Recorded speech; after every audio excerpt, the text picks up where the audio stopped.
Hello student, welcome to study point class 9th। So after a long time हम आज class 8 की new pathway की poem refugee blues का Hindi explanation समझने जा रहे हैं। एंड यदि अभी तक आपने चैनल को सब्सक्राइब नहीं किया है तो डू सब्सक्राइब अवर चैनल, ताकि हम आपके लिए आगे से फर्दर वीडियोस लाते रहें। And student, if you want explanation of any other chapter of English, simply put it down in the comment box. We will try to make video on it. So without any further ado, let's start. हमारी poem का नाम है refugee blues. Refugee का meaning क्या होता है? Refugee mean शरणार्थी, मतलब ऐसे पर्सन जो अपनी कंट्री को छोड़कर किसी और कंट्री में रहने चले जाते हैं, क्योंकि अपनी खुद की कंट्री में वहाँ पे उनके साथ रिलीजन के बेसिस पर, उनके कास्ट के बेसिस पर, उनके स्टेटस के बेसिस पर किसी ना किसी तरीके का डिस्क्रिमिनेशन हो रहा हो, जिसकी वजह से वो अपनी कंट्री में अनसेफ फील कर रहे हो, इसलिए वो किसी और कंट्री में रहने चले जाते हैं। और वो जिस कंट्री में रहने जाते हैं वो वहाँ के सिटीजन नहीं होते हैं, but for a short duration of time, जब तक उनकी खुद की कंट्री में उनको रहने के लिए जगह नहीं मिल जाती, वो वहाँ पे सेफ फील नहीं करते हैं, वो उस कंट्री में रहते हैं। And what does the blues mean? Basically यहाँ पे जो ब्लूज़ है वो कोई कलर नहीं है। यहाँ पे ब्लूज़ एक बहुत ही सैड सॉन्ग है जो कि अमेरिकन अफ्रीकन स्लेव ने गाया था, जो गुलाम थे उस टाइम यूएसए में, अफ्रीकन अमेरिकन। उन्होंने गाया था ये सॉन्ग अपनी लाइफ को डिस्क्राइब करने के लिए, क्योंकि कैसी लाइफ हो गई है स्लेव्स की यूएसए में। उसी तरह इस पोएम में हम देखने वाले हैं कि जो रेफ्यूजी है वो कैसे अनहैप्पी अपनी लाइफ से, और उन्होंने अपनी जो जर्नी है, अपनी जो लाइफ है, उसे एक पोएम के, एक सॉन्ग के माध्यम से उन्होंने हमें डिस्क्राइब किया है, जो कि आज हम पढ़ने वाले हैं।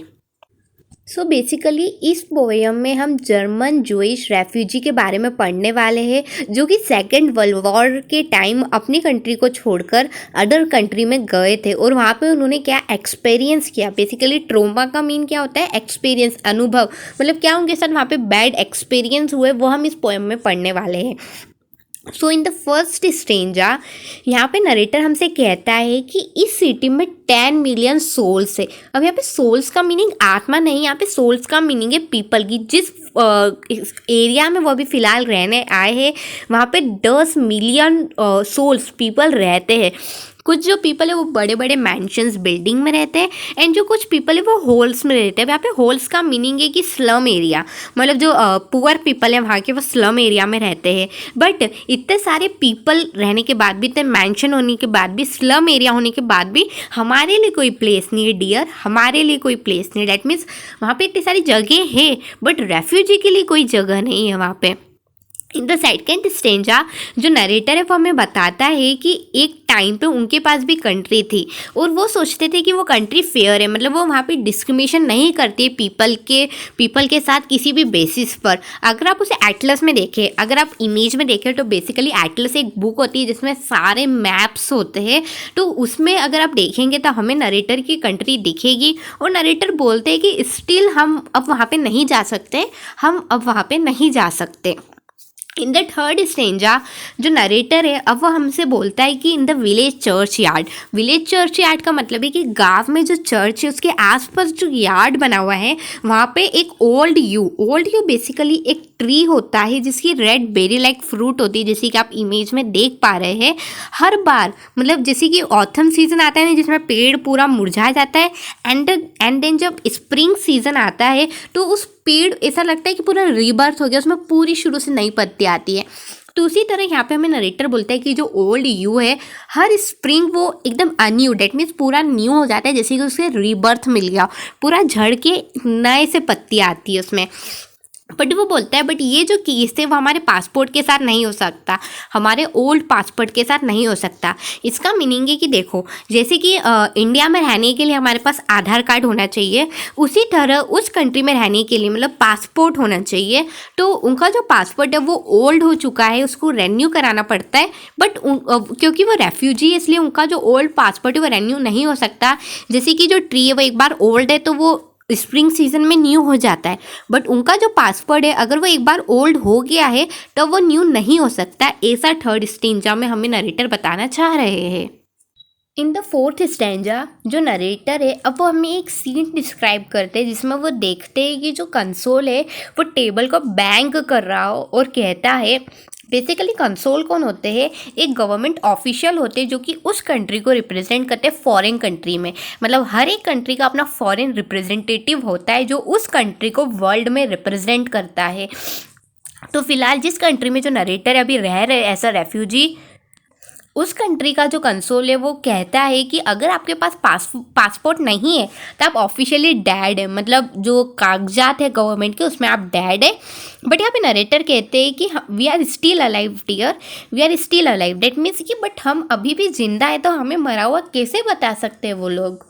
इन द नेक्स्ट स्टेंजा जो नरेटर है वो हमें कहते हैं कि वो एक कमिटी जाते हैं जहाँ पे उनको मतलब इनवाइट किया होता है, मतलब उन लोगों ने उनको बुलाया होता है, सारे रेफ्यूजी को वो लोग बुला रहे होंगे, तो उस कमेटी में वो लोग नरेटर को भी बुलाते हैं और उन्हें एक चेयर ऑफर करते हैं और उनको बहुत ही पोलाइटली वे में बोलते हैं, विनम्र तौर से, कि आप अगले साल यहाँ से लौट जाइए क्योंकि आपके पास ओल्ड पासपोर्ट है और अब आपका पासपोर्ट रिन्यू भी नहीं होने वाला है।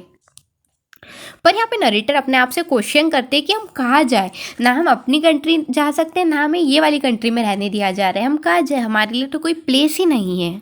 अब यहाँ पे नरेटर एक पब्लिक मीटिंग जाते हैं, मतलब एक पब्लिक में सड़क किनारे एक मीटिंग चल रही होती है जहाँ पे ऑलरेडी बहुत सारा क्राउड होता है और वहाँ से एक स्पीकर जो बोलने वाला है वो खड़ा होता है और कहता है कि अगर हम उन्हें यहाँ रहने देंगे तो वो हमारी डेलीब्रेट छीन लेंगे।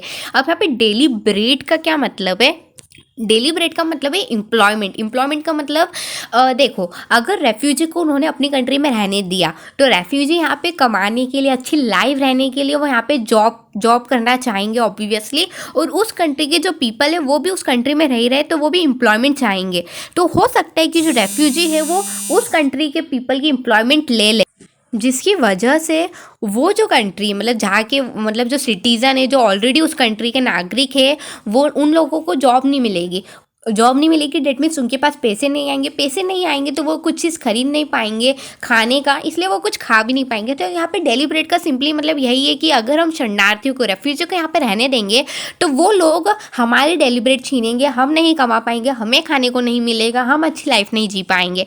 वो नरेटर कहते हैं कि वो तुम्हारे और मेरे बारे में बात कर रहे हैं, मतलब जो स्पीकर है वो तुम्हारे और मेरे बारे में बात कर रहा है क्योंकि हम रेफ्यूजी हैं और हम उनकी डेलीब्रेट छीन सकते हैं, ऐसा वो कह रहे हैं।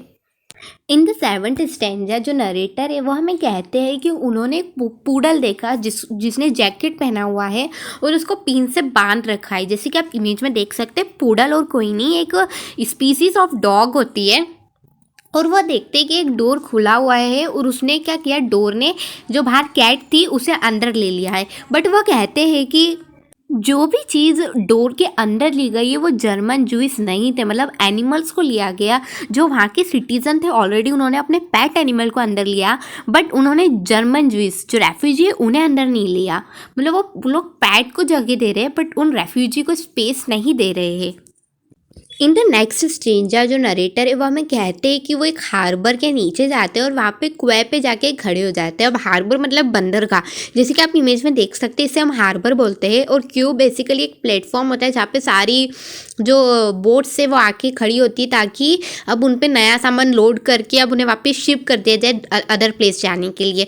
तो वहाँ पे खड़े होते हैं, वहाँ पे वो पानी को देख रहे होते हैं कि उसमें जो फिश है वो स्विम कर रही है और बहुत ही फ्रीली स्विम कर रही है। मतलब वो बोलते हैं कि सिर्फ मेरे से 10 फीट दूर एक फिश है जो कि बहुत सारी फिश है जो कि स्विम कर रही है, जैसे कि वो बहुत फ्री है। यहाँ पे जो नरेटर है सिंपली आप समझ सकते हैं ऐसा कि नरेटर जहाँ कहीं जा रहे हैं वहाँ पे जो भी मूवमेंट हो रहा है नरेटर उसे अपने आप से कंपेयर कर रहे हैं कि वो फिश को देख रहे हैं जो उनसे बस 10 फीट दूर है और वो इतनी फ्रीली मूव कर रही है, बट वो यहाँ पे फ्रीली मूव नहीं कर सकते हैं। नाउ जो नरेटर है आफ्टर हार्बर वो कहाँ जाते हैं, वुड से जाते हैं, मतलब वो जंगलों के बीच से जा रहे होते हैं।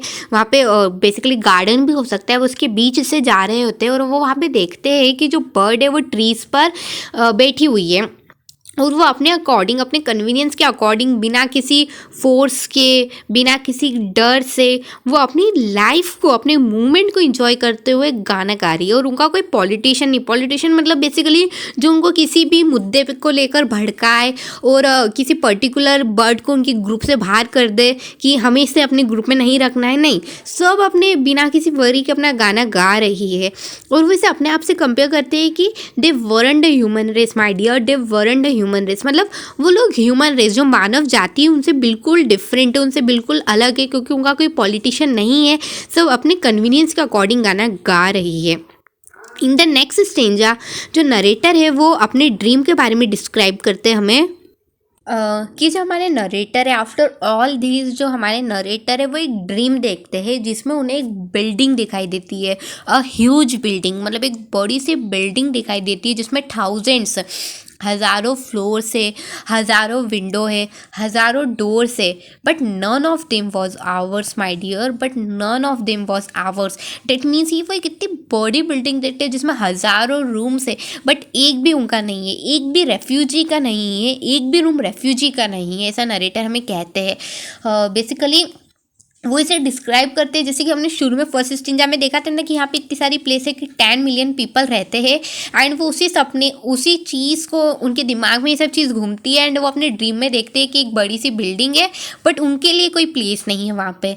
इन द लास्ट स्टेंजा जो नरेटर है वो एक ग्रेट प्लेन पे खड़े हुए हैं और अभी स्नोफॉल हो रही है आसमान से, और वो देखते हैं कि जो 10,000 सोल्जर है वो मार्च कर रहे हैं, जो सोल्जर है हज़ारों, मतलब जो सोल्जर है वो मार्च कर रहे हैं, looking for you and me my dear, looking for you and me, मतलब वो तुम्हारे और मेरे लिए ढूंढ रहे।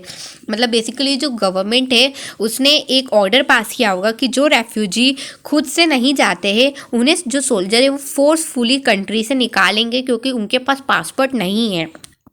नाउ अब आप पूरी पोएम हमने समझ ली है। अब आपके मन में एक क्वेश्चन आ रहा होगा कि अगर नरेटर का पासपोर्ट है वो ओल्ड हो चुका है तो वो रेन्यू क्यों नहीं हो पा रहा है। तो हर एक कंट्री का बेसिकली एक कोटा होता है कि इतने नंबर ऑफ पीपल ही वो हर साल एडमिट करेंगे अपनी कंट्री में, और नरेटर उस कोटे के बाहर हो चुके हैं ऑलरेडी, पीपल ऑलरेडी जितने जो उनका कोटा था वो फुल हो चुका है। डेट्स वाई नरेटर का पासपोर्ट रिन्यू नहीं हो पा रहा है। अगर आपको मेरा एक्सप्लेनेशन पसंद आया हो तो हमारे चैनल को सब्सक्राइब कीजिए।